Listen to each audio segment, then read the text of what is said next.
July 10, 2018, standing in front of a digital screen, Israel's Prime Minister Benjamin Netanyahu addressed the Iranian people directly. "I want to help save countless Iranian lives. Here's how," he said. Today I'm going to make an unprecedented offer to Iran. It relates to water. The Iranian people are victims of a cruel and tyrannical regime that denies them vital water. Israel stands with the people of Iran, and that is why I want to help save countless Iranian lives. Millions of Iranian children are suffering due to mismanagement, to incompetence, and the theft of vital resources by the Iranian regime. Now, Israel also has water challenges. We've developed cutting-edge technologies to address them. Israel recycles nearly 90% of its wastewater. We will show how Iranian farmers can save their crops and feed their families. The Iranian regime shouts death to Israel. In response, Israel shouts life to the Iranian people. It was a message of friendship and a pointed challenge to Tehran's leadership. The video was unprecedented. For the first time, an Israeli leader bypassed Iran's government and spoke to its citizens. It wasn't about governments. It was about the people. The message was clear. Israel wasn't Iran's enemy. The people of Iran are good and decent. They shouldn't have to face such a cruel regime alone. We are with you. We will help so that millions of Iranians don't have to suffer. The hatred of Iran's regime will not stop the respect and the friendship between our two peoples. The regime in Tehran was. Years later, in 2024, Netanyahu's message evolved into something far more direct and far more revolutionary. Throughout 2024, Benjamin Netanyahu has become the face of a bold new strategy, a digital campaign aimed directly at the Iranian people. I want to once again address the people of Iran.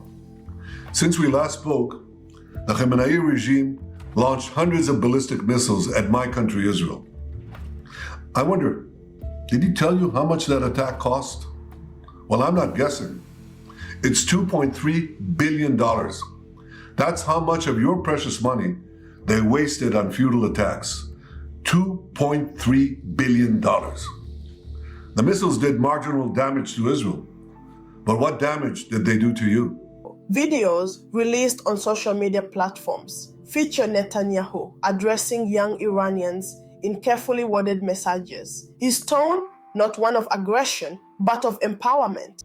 He robbed you of money that should have been yours. I want you to imagine, just imagine, how your life could be different if Iran was free.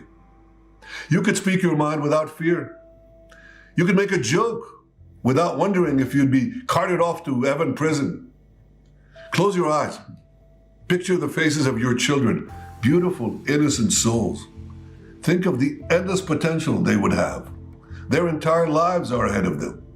Imagine how your children's lives would look if billions of dollars were invested in them instead of being wasted on wars that can't be won.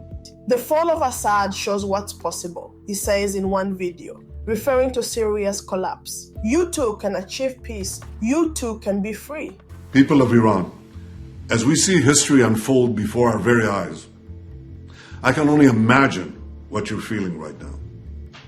Your oppressors spent over $30 billion supporting Assad in Syria. Today, after only 11 days of fighting, his regime collapsed into the dust. The money your oppressors stole from you literally went up in smoke.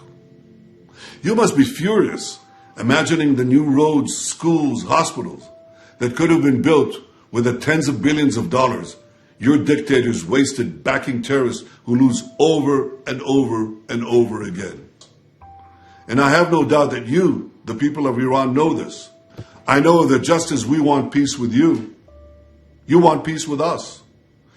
But you suffer under the rule of a regime that subjugates you and threatens us. You know what this regime is truly terrified of? It's terrified of you, the people of Iran. And one day, I know that, one day this will change. One day Iran will be free. Women, life, freedom, zan, zandagi, azadi. That is the future of Iran. These videos are not about military confrontation. They're about planting an idea. Iran's youth have the power to change their future. Israel knows it cannot topple the Iranian regime through airstrikes or sanctions alone. Instead, it's betting on Iran's deep internal dissatisfaction, particularly among the younger generation, many of whom resent their government's extreme policies, economic failures, and isolation from the world. Social media platforms have become the battlefield, and Netanyahu is Israel's messenger. This strategy is built on a painful truth for Tehran. Many Iranians are fed up. Footage has emerged throughout 2024 of protests erupting across major cities, from Tehran to Mashhad. Chants against the regime echo through the streets. Death to the dictator. Protesters shout. Some carry shocking symbols of defiance, like the now famous image of a man waving an Israeli flag in the middle of Tehran. These aren't isolated incidents. Reports from exiled activists and Iranian opposition groups suggest that Iranian youth are increasingly inspired by global voices, including Israel's bold outreach. Social media platforms, often censored by the regime, are flooded with calls for freedom.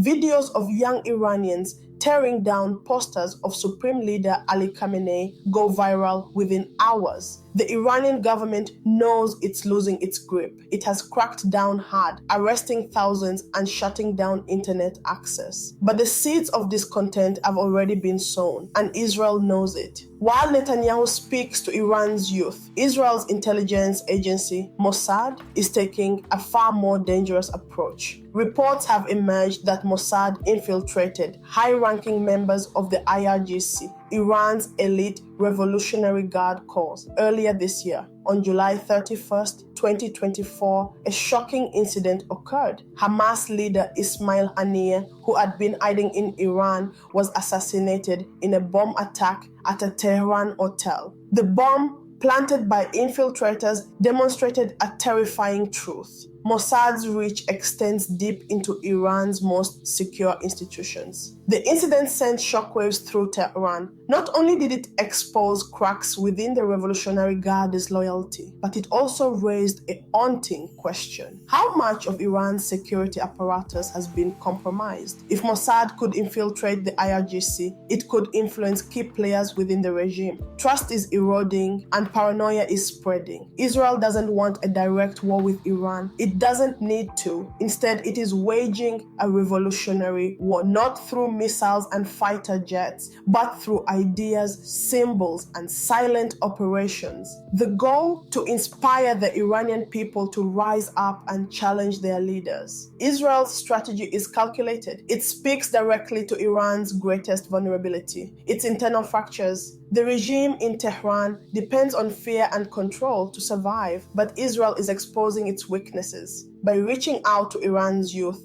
and undermining the loyalty of its military forces, Israel is setting the stage for a rebellion fueled from within. For decades, Israel and Iran have fought a shadow war through proxies, sanctions, and covert operations. But in 2024, Israel changed the game. Netanyahu's direct messages to the Iranian people, combined with Mossad's silent infiltration of Iran's security forces, represent a new kind of confrontation, a revolutionary war without bullets. The cracks are already showing. Iran's youth are restless, the regime's old is slipping, and distrust is spreading within its military. Israel isn't trying to destroy Iran, it's trying to inspire Iranians to reclaim their country.